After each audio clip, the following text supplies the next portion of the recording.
The Couple Next Door, written by Peg Lynch and starring Peg Lynch and Alan Bunce.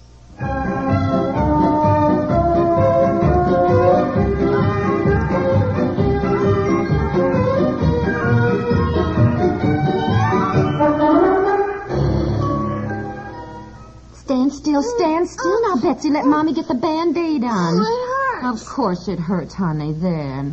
Now it'll feel better in no time. Can I have a cookie, please? Yes, of course. You pick out the one you want, dear, in the box. Oh, there's Daddy. What's he doing home so early? Hi. You're doing home so early?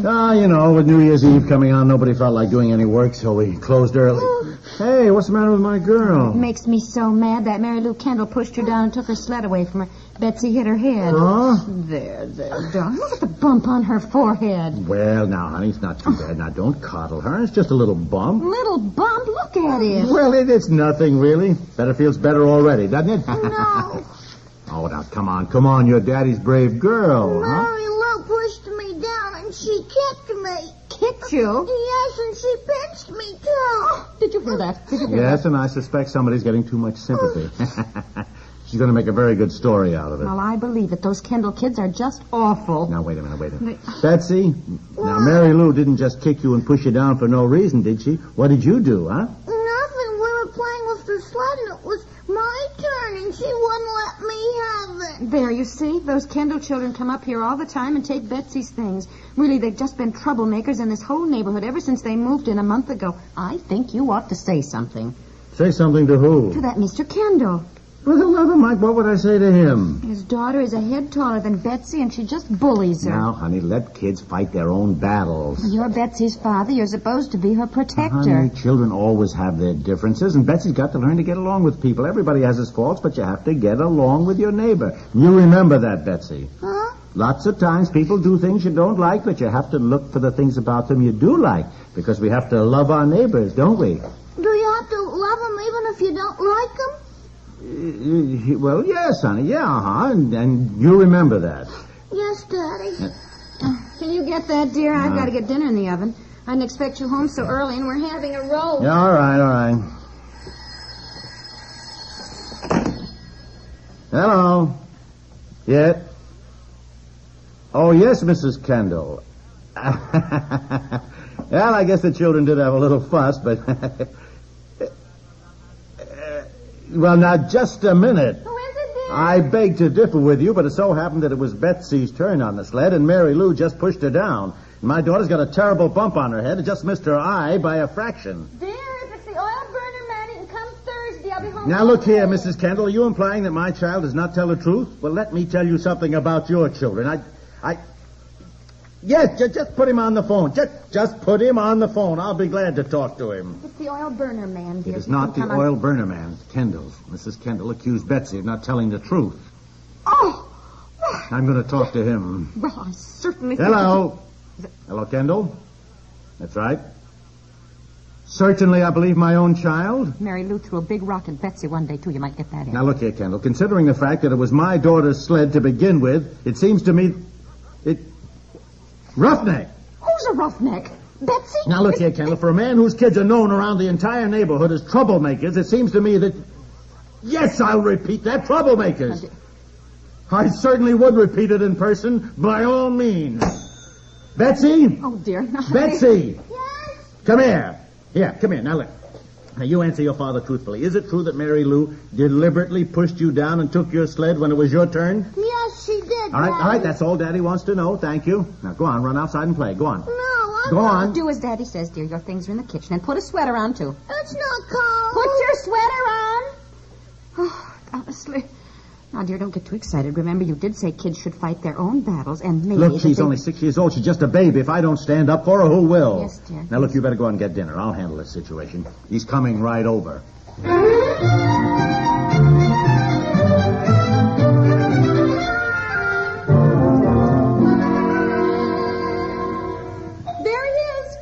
There he is, dear. There he is, and she's with him. Okay. Now, don't lose your temper. No. You never can think of anything to say when you lose your temper. Listen, if he wants to start something, He's bigger than you are. He's at least 6'3". Listen, I don't care. He is? He looks it. Now, look, I've got no intention of fighting. I'm just going to be very calm and dignified. If they want to be unpleasant and nasty, let them. We don't have to stoop to any such thing. No. I'll get it, dear. Good evening, Kendall. Mrs. Kendall. Evening. Good evening. Hello. Hello. Evening. Won't you sit down? Oh, thank you. No, thank you. Fred? Yes. Now, you were saying something on the phone about our children being neighborhood troublemakers, I believe? Well, Mr. Kendall, I think we ought to start at the beginning. I would be glad to start at the beginning. I would like to know why every time Mary Lou comes over here to play with your daughter, she comes home crying. Isn't that right, Fred? That's right, Eleanor. Before we go any further, it should be made clear that it was Mary Lou who not only kicked Betsy, but pushed her down. My child never has any trouble playing with other children, Mrs. Kendall. My Mary Lou has always gotten along beautifully with all her little playmates. The point is, Mrs. Kendall, it was Betsy's sled. And it was Betsy's turn to have it. Well, I don't think that has anything to do with it. It has everything to do with it. You can't expect to have a discussion of a subject unless you get right down to the basic problem. You've got to have a logical premise. And if I may say so, you're a fine one to talk about logical premise. The way you've been shouting in the businessmen's club to widen the main street. I think the main street ought to be widened. Our traffic Well, what's it going to do problem to my business? I'm just getting started here with a new store. Fine thing to have the street torn up for 6 months. We're supposed to be discussing the children, I believe. The point is, Mrs. Kendall, it was her turn to have it, and it seems to me... It seems to me that since Betsy's been down to our house millions of times, and Mary Lou's always willing to share her things... Millions of times is, I believe, a slight exaggeration, Mrs. Kendall. Dear. Well, why say millions of times? Betsy's only 6 years old. She certainly hasn't been galloping down to the Kendalls 10,000 times a day. Well, she's certainly there a good deal of the time, and not once when she's left has she ever said, "Thank you, Mrs. Kendall. I had a lovely time." Well, maybe she didn't. Dear. Oh, well, I'm just joking, after all. I think perhaps we're making a mountain out of a molehill here. As I said to my wife, really, kids ought to fight their own battles, you know? I spend hours teaching my children to have nice manners. Then when they see Betsy acting the way she does... What do you mean, acting the way she does? An only child is inclined to be, well, shall we say a little spoiled? Spoiled? Spoiled? Well, I dislike saying this, but after all, when your children are known in the whole neighborhood for being troublemakers... Now, just a minute. Everyone says so, Mr. Kendall, and I certainly think it starts trouble when your daughter refuses to let Betsy have her own sled when it was her turn to slide. We teach our children to share things. That's right. We believe in sharing things. Obviously you do. I believe you're still sharing my ladder you borrowed a month ago. Come on, Eleanor. You'll have your ladder back in 10 minutes. Thank you. Just put it in the garage. Oh, dear. Wait. I will see to it that Mary Lou does not come up here to play any more and take your daughter's things. We'll see to it that Betsy isn't down there millions of times. Come on, Eleanor. I just feel terrible. Look, there are certain people that you just... Pete sakes, what's happened? Oh, Mrs. Kendall's lying in the snow. What? What happened? Why don't you shovel off your porch steps? They are shoveled. I got ashes on them. Oh, dear, Mrs. Kendall, are you all right? Just don't speak to me, please. Come along, Eleanor. All right. Now get in the house. Here, get in the house before you catch cold. You think she's hurt? Certainly she's not hurt. Look at her. She's prancing off down the sidewalk. She's just mad. I don't see why she's so mad. The whole neighborhood complains about the way the Kendall kids act. Their son broke the Johnson's garage window. He beat up the Davis twins. Like father, like son. They just take after their parents, I guess. Some people just ask for trouble. Makes you wonder, though. Is our child spoiled? I suppose a little. What kid isn't? But she's certainly not a roughneck. No. Seems to me she's got pretty good manners for a 6-year-old. I hope so. But you never know how they act when you're not with them. I think it's terrible she's never thanked Mrs. Kendall for being there. Oh, look, that's what Mrs. Kendall said. Does her child say it to you every time she's been up here? Well, no, not every time, but she has said it. I'll admit that. How do you like what I said when he said he believed in sharing things, and I said, obviously you do. You're still sharing my ladder. Obviously you do, Yeah, I said. I heard you. I heard it. You know, I suddenly remembered it, and that he still had it. Oh, dear, the whole thing was so unpleasant. Look, we can live without the Kendalls. Now forget it, and get me some dinner, will you, sweetheart? Is this tonight's paper? Mm-hmm, I think so. Oh, what is she into? Betsy? What are you into out there? Come here, dear. Well, I wanted to get 2 cookies for us. Well, you can't have cookies right now. It's too close to dinner time. For us? Who's us? Mary Lou. Mary Lou. Are you playing with Mary Lou? Uh-huh. I thought you didn't like her anymore. Yes, I like Mary Lou. She's my best friend. Thought you two had a fight. No. Oh, I guess so. I forgot. That was a long time ago, Daddy. It isn't even an hour. Well, never mind. You can play outside until dinner time. Run along, dear. Bye.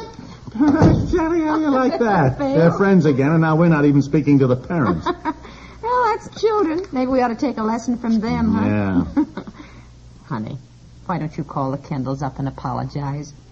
Apologize? I mean, tell them what's happened, and we'll make a little joke of it. Look at the funny side of it. Yeah. Still, I don't really like that guy very much. No. Well, look, we're living in the same neighborhood, and it's awfully hard on you not to be on speaking terms with somebody. You've got to remember all the time you're mad at them so you don't forget and say hello, Yeah. All right, I'll give Kendall a call. And you don't need to bother calling. There he comes, lugging your ladder. Put on a coat, dear. No, I'm okay. I'm not cold. All right.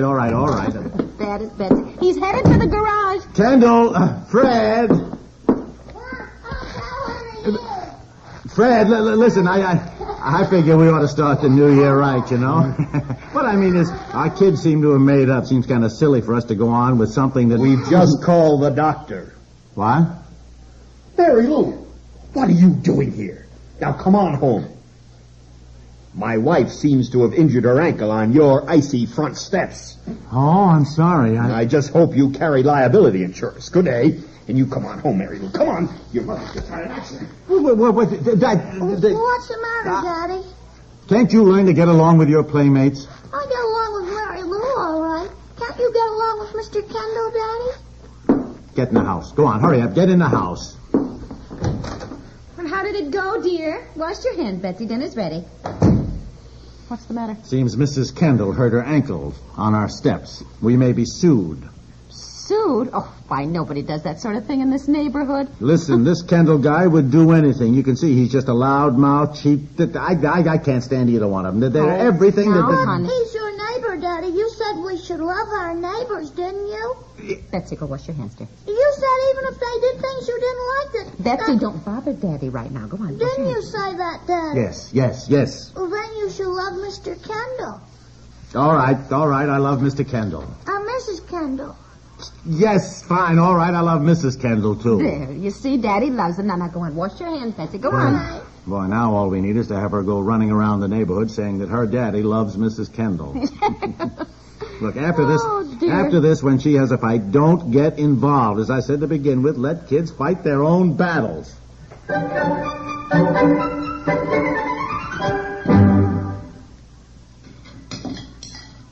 Come on now, Betsy. Eat your dinner. Then maybe you can ride to the station when Daddy picks up Grandma. Sure. Oh, Grandma's coming. Mm-hmm. She'll be with you tonight while Mommy and Daddy go to a New Year's party at the Armbroosters. Armbroosters? Thought we were going to the club. Oh, no, dear. They asked us ages ago, and I just couldn't get out of it. Oh, my gosh. A whole evening with them. Well, look, we'll spend the evening playing charades and all sorts of cute guessing games, and they'll serve that awful concoction they call pink punch. But don't you love the Armbroosters, Daddy? Yes, of course he does, Betsy. Daddy loves everybody. I know somebody doesn't like that darn income tax man. Now, look here, young lady. You watch what you... Ignore it. That's what the book says. This is the difficult age. Which one isn't?